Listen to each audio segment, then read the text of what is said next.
নমস্কার, আপনারা দেখছেন এইচপিআর নিউজ, সঙ্গে আমি রিঙ্কু। রানাঘাট থানার অন্তর্গত হবিবপুর অঞ্চলে চলছে বিজেপি সমর্থকদের জোর কদমে প্রচার। আসুন জেনে নিই বিজেপি প্রার্থী মনোজ কুমার বিশ্বাসের বক্তব্য। লোকসভায় দলের বড় সাফল্যের পর আপনি উপনির্বাচন নিয়ে কতটা আশাবাদী? সেটা তো আপনার প্রশ্নের মধ্যে উত্তর নিহিত।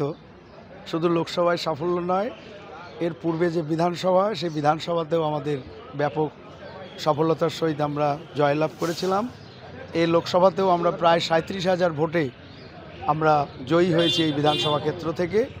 সুতরাং আমরা আশা করি মানুষের মধ্যে, কর্মীদের মধ্যে যে উদ্দীপনা, উৎসাহ, আমরা এবার লোকসভার মার্জিনকেও ছাড়িয়ে আমার বিশ্বাস যে মানুষ আমাদেরকে প্রায় 50,000-এরও অধিক ভোটে আমাদের জয়ী করবে, এ প্রত্যাশা আমি রাখি। অন্তত আমি মানুষের সঙ্গে জনসংযোগ করতে গিয়ে আমার যে অনুভূতি, আমি প্রায় 37 বছর রাজনীতির সঙ্গে যুক্ত, আমি যে পালস বুঝতে পারছি, তাতে আমার মনে হয় যে জয়ের ব্যবধান আরও বাড়বে।